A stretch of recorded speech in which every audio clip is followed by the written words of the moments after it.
Hello, কি অবস্থা সবার? আমি জানি তোমাদের অনেকেরই মন খারাপ। আসলে গতকালকে তোমাদের বুয়েট প্রিলিমিনারি এক্সামের রেজাল্ট দিয়েছে। তো বেশিরভাগ স্টুডেন্টেরই সেখানে হয়নি। তো স্বাভাবিকভাবেই তোমাদের একটু মন খারাপ থাকবে। তো ভাইয়া আপনি ভিডিও কেন বানাচ্ছেন? আমাদেরকে মোটিভেশন দিতে এসেছেন। আসলে ভাইয়া বিশ্বাস করো, আমি ওই তথাকথিত মোটিভেশন দিতে ভিডিওতে আসি নাই। আসলে তোমাদেরকে বাস্তবতাটা জানানো দরকার। এখন তো তোমার লাইফের one of the most critical phase চলতেছে, অ্যাডমিশন টাইম। তো তোমাদেরকে এখন অনেক কিছুই জানতে হবে, অনেক কিছুই মানতে হবে। হ্যাঁ, দেখো বুয়েট অ্যাডমিশনে তোমাদের প্রিলি এক্সাম হওয়ার আগেও কিন্তু একটা শর্ট লিস্ট দিয়েছিল। তোমরা প্রিলিমিনারি এক্সামে কয়জন বসতে পারছো? মোটামুটি 24,000 স্টুডেন্ট তোমরা প্রিলি দিতে পেরেছো। তো এর আগেও তোমাদের এইচএসসি মার্কের উপর ডিপেন্ড করে কিন্তু একটা শর্ট লিস্ট দিয়েছিল, এবং সেখানে কিন্তু অনেকেই অলরেডি বাদ পড়ে গেছে। এবং তোমরা প্রিলিমিনারিতে 24,000 স্টুডেন্টের মধ্যে থেকে মাত্র প্রায় 7,500 স্টুডেন্ট চান্স পেয়েছে। তো এখানে অনেকেই বাদ পড়ে গেছো, এটা স্বাভাবিক। যেহেতু সিট মাত্র বুয়েটে সিট মাত্র 1309টার মতো, সো সবাই তো চান্স পাবে না বা যাবে। এখন দেখো এই যে প্রিলিতে 7,500 স্টুডেন্ট প্রিলি ওভারকাম করতে পেরেছে, তার মানে এরা সবাই কিন্তু বুয়েটে চান্স পেয়েছে এমন না। এখান থেকেও বেশিরভাগই বাদ যাবে, এবং মাত্র মাত্র 1309 জন স্টুডেন্ট বুয়েটে আসতে পারবে। সো এই একটা কম্পিটিটিভ রেসে তোমরা বাদ পড়ে গেছো, এটা নিয়ে আসলে হতাশ হওয়ার কিছু নাই বা মন খারাপ করার কিছু নাই। দেখো আসলে আমাদের বেশিরভাগ অ্যাডমিশন ক্যান্ডিডেট যেটা থাকে সেটা হচ্ছে ইউনিভার্সিটি নিয়ে একটা ফ্যাসিনেশন থাকে। যেমন বুয়েট নিয়ে একটা ফ্যাসিনেশন থাকে। এই ফ্যাসিনেশনের কারণে তারা বিভিন্ন ইউনিভার্সিটিতে পড়ার স্বপ্ন দেখে। অ্যাকচুয়ালি দুঃখজনক হলেও সত্য হচ্ছে, বেশিরভাগ পোলাপানি ফিউচার নিয়ে ভাবে না, তাদের প্রফেশন নিয়ে ভাবে না, তাদের টার্গেট হচ্ছে ইউনিভার্সিটি। এবং এটার কারণ হচ্ছে তাদের ইউনিভার্সিটি ফ্যাসিনেশন। এখন ভাইয়া বিশ্বাস করো, তোমার 1 থেকে 2 সেমিস্টার যাওয়ার পরে এই যে ইউনিভার্সিটি নিয়ে ফ্যাসিনেশন, এটা আর থাকবে না। আর তুমি যখন জব মার্কেটে দৌড়াবা, তখন তো আসলে এইগুলা কোনো ব্যাপারই না। তো ভাইয়া আমি যতই বলি না কেন যে প্রিলি মিস হয়েছে, তোমরা মন খারাপ করো না। আসলে তোমাদের মন খারাপ কিছুটা হবে, এবং এটা হওয়া স্বাভাবিক। কিন্তু এখন কথা হচ্ছে ভাইয়া, তোমাদের অ্যাডমিশন এখনো শেষ হয় নাই, সবে মাত্র শুরু হয়েছে। তো আমি আগেই বলেছি এটা সবচেয়ে ক্রিটিক্যাল ফেজ। এখন যদি তোমরা বাস্তবতাটাকে অ্যাকসেপ্ট করতে না পারো, মন খারাপ করে ভেঙে পড়ো, তাহলে তোমরা সামনের পরীক্ষাগুলোতেও ভালো করতে পারবে না। এবং অ্যাডমিশন শেষে তোমার নিজের উপর নিজের রাগ হবে যে আমি কেন মন খারাপ করেছিলাম, এবং কেন আমি পড়াশোনা কন্টিনিউ করতে পারি নাই। তো আসো, তোমার কাজ হচ্ছে এখন কি করবা। তুমি বলতেছো ভাই আমি এখন করবোটা কি? তুমি কি করবা এটা খুবই সহজ কাজ। দেখো তোমার মাত্র দুইটা, যারা ইঞ্জিনিয়ারিং প্রিপারেশন নিয়েছো তাদের মাত্র দুইটা ইউনিভার্সিটিতে পরীক্ষা হয়েছে। সেটা হচ্ছে তোমার কুয়েট অ্যান্ড বুয়েট। বুয়েট প্রিলি হয়েছে। সো তোমাদের হয়তো ধরে নিলাম দুইটাই মিস হয়েছে, কুয়েটও মিস হয়েছে, বুয়েট প্রিলিও মিস হয়েছে। তোমাদের সামনে আরও কতগুলো অপশন আছে দেখো। ঢাকা ইউনিভার্সিটি আছে, চুয়েট আছে, রুয়েট আছে। এরপরে ঢাকার ভিতরে তুমি আসতে চাও, বুটেক্স আছে, দেন আইইউটি আছে।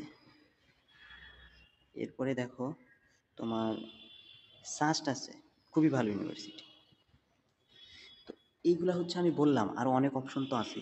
তো তুমি যদি ভালো করতে পারো, যে কোনো জায়গা থেকে, যে কোনো ইউনিভার্সিটি থেকে তুমি ভালো করতে পারবে। সো এই ইউনিভার্সিটিগুলোকে তোমার এখন টার্গেট করা উচিত। তুমি যদি এখন বুয়েট প্রিলি নিয়ে চিন্তা ভাবনা করতে থাকো, বিশেষ হারায় ফেলো, হাল ছেড়ে দাও, তাহলে তোমার এই সবগুলো ইউনিভার্সিটি কিন্তু একে একে মিস হতে শুরু করবে, এবং সেটা হবে তোমার জন্য সবচেয়ে ভয়ঙ্কর এবং সবচেয়ে বোকামি কাজ। তো তোমার এখন কি করা উচিত? খুবই সহজ কাজ ভাইয়া, তুমি একটা কাজ করো। তুমি একটা কাজ করো, একটা খাতা নিয়ে বসো। তুমি নিজেকে 30 থেকে 40 মিনিট সময় দাও। এই 30 থেকে 40 মিনিট সময়ে তোমার কাজ হচ্ছে কিছু পয়েন্ট ফাইন্ড আউট করা। যেমন বুয়েট প্রিলি তোমার মিস হয়েছে কেন হয়? বুয়েট প্রিলি মিস হওয়ার অন্যতম কারণ হচ্ছে খুবই কম্পিটিশন। তো এখানে মাত্র 7,500 স্টুডেন্ট টিকছে, এবং সেখান থেকেও সবাই বাদ যাবে, মাত্র 1300 স্টুডেন্ট টিকবে। কিন্তু আমার প্রশ্ন হচ্ছে, তোমার ভিতরে কি কি উইকনেস আছে সেটা তুমি খুঁজে বের করো। তুমি দেখো, তুমি কুয়েট এক্সাম দিয়েছো, বুয়েট প্রিলি দিয়েছো। তো দুইটা এক্সাম দেওয়ার কারণে অলরেডি তোমার বেশ কিছু এক্সপিরিয়েন্স হয়েছে। সেই অভিজ্ঞতার আলোকে তুমি নিজের উইকনেসগুলো খুঁজে বের করো। দেন তোমার সামনে কোন কোন ইউনিভার্সিটির ভর্তি পরীক্ষা রয়েছে, সেই ইউনিভার্সিটিগুলোর একটা লিস্ট করো। এবং কোন ইউনিভার্সিটির ভর্তি পরীক্ষা কত তারিখে সেটা তুমি খাতায় লিখে ফেলো। যেমন ডিএর পরীক্ষা মনে হয় 15ই ফেব্রুয়ারি, চুয়েটের পরীক্ষা তো 1 তারিখে। সো এরকমভাবে তুমি ইউনিভার্সিটির অ্যাডমিশন ডেটগুলোর একটা লিস্ট করো। দেন তুমি খুঁজে বের করো তোমার প্রিপারেশনে কী কী ল্যাকিংস রয়েছে এবং ইউনিভার্সিটি অ্যাডমিশনগুলোর যে ডেট রয়েছে সেই ডেটের আগে তুমি কী কী পড়বা। এরকম একটা কমপ্লিট প্ল্যান তুমি করে ফেলো। দেন দেন তোমার কাজ হচ্ছে একদম লেগে থাকা, সাহসের সাথে তুমি পড়তে থাকো। আমার বিশ্বাস যারা ইঞ্জিনিয়ারিং প্রিপারেশন নিছো এই ইউনিভার্সিটিগুলোর কোনো না কোনো জায়গায় তোমার হয়ে যাবে। এখন দেখো তোমার সামনে ঢাকা ইউনিভার্সিটির অ্যাডমিশন এবং চুয়েটের অ্যাডমিশন। চুয়েট অ্যাডমিশন নিয়ে আমি অলরেডি একটা ভিডিও দিয়েছি, তোমরা চাইলে দেখে আসতে পারো। আর আমি একটা ব্যতিক্রমী কথা বলি। এখন অ্যাডমিশন টাইমে তুমি ফেসবুক, ইউটিউব এই দুইটাই স্ক্রল করা কমাই দাও। তুমি ইউটিউবে যাও, দেখবে অনেক সুন্দর সুন্দর থাম্বনেইল যুক্ত অসংখ্য ভিডিও পাবো। তো আমার কথা হচ্ছে ভাই, তোমার অ্যাডমিশন টাইমে এত ভিডিও দেখার তো দরকার নাই। তুমি যে কোনো একটা ইউনিভার্সিটি নিয়ে একটা দুইটা ভিডিও দেখলেই তুমি আইডিয়া পেয়ে যাবা। আর তোমাদের যদি কোনো প্রশ্ন থাকে আমার কমেন্ট বক্সে তুমি করে ফেলতে পারো, আমি ইনস্ট্যান্ট অ্যান্সার দিয়ে থাকি। এখন আসো, আমি অলরেডি চুয়েট অ্যাডমিশন নিয়ে ভিডিও দিয়ে দিছি। এখন সামনে তোমাদের ডিইউ অ্যাডমিশন। যারা ইঞ্জিনিয়ারিং প্রিপারেশন নিচ্ছ, তোমরা ইঞ্জিনিয়ারিং প্রিপারেশন নিয়ে কীভাবে ডিইউতে ভালো র্যাঙ্ক করবে এটা নিয়ে বিস্তারিত কথা বলা দরকার। আমি চেষ্টা করব একটা ভিডিওতে বিস্তারিত বলার জন্য। আমি ইঞ্জিনিয়ারিং অ্যাসপিরিয়েন্ট হওয়া সত্ত্বেও ডিইউতে আমার র্যাঙ্ক ছিল 407। মোটামুটি এটা ভালো র্যাঙ্ক বলা চলে। তো আমি কিন্তু ঢাকা ইউনিভার্সিটির জন্য আলাদা করে কোনো কোচিং করা, কোনো ক্লাস করা বা আলাদা করে পড়াশোনা করা ওইটা করা হয় নাই। সো জাস্ট নিজে নিজে একটু প্রিপারেশন নেওয়া হয়েছে এবং সেখান থেকে ভালো রেজাল্ট, ভালো একটা র্যাঙ্ক পাওয়া সম্ভব হয়েছে। সো তোমরা যারা ইঞ্জিনিয়ারিং প্রিপারেশন নিচ্ছ তোমরা চাইলেই ঢাকা ইউনিভার্সিটিতে খুব ভালো একটা র্যাঙ্ক করতে পারবে। তার জন্য তোমাদের কি করতে হবে দেখো, তোমাদের ফিজিক্স, কেমিস্ট্রি, ম্যাথ এই তিনটে সাবজেক্ট কিন্তু স্ট্রং জোন। যারা ইঞ্জিনিয়ারিং প্রিপারেশন নিচ্ছ তোমাদের সমস্যা এক বায়োলজিতে তোমাদের সমস্যা। তো সামনে এখনও অনেক সময় রয়েছে, মোটামুটি 15 দিনের মতো সময় রয়েছে। তোমরা কি করবা, বায়োলজিটা একটু বেশি পড়ো এই 15 দিন। বায়োলজি এখন পড়বাটা কি ভাই, দেখো উদ্ভাসের ভার্সিটি কর একটা কোশ্চেন ব্যাংক আছে। ভার্সিটি কর কোশ্চেন ব্যাংকটা তোমরা খুলবা এবং কোশ্চেন ব্যাংকের প্রত্যেক চ্যাপ্টার আলোচনা করবে কিছু বেসিক জিনিস নিয়ে আলোচনা করা হয়েছে, বেসিক কিছু ইনফরমেশন দেওয়া হয়েছে। তুমি ওই জিনিসগুলো আগে পড়ো। তারপরে তুমি কিছু ইউনিভার্সিটির বা ঢাবির প্রিভিয়াস ইয়ারের কিছু কোশ্চেন দেখো, এমসিকিউ রিটেন দেখো। দেখার পরে তোমার আইডিয়া হয়ে যাবে। দেন তুমি টেক্সট বুকটা একটু চোখ বুলাও। বিস্তারিত পড়ার সময় কিন্তু নাই, তো বিস্তারিত পড়ার দরকারও নাই।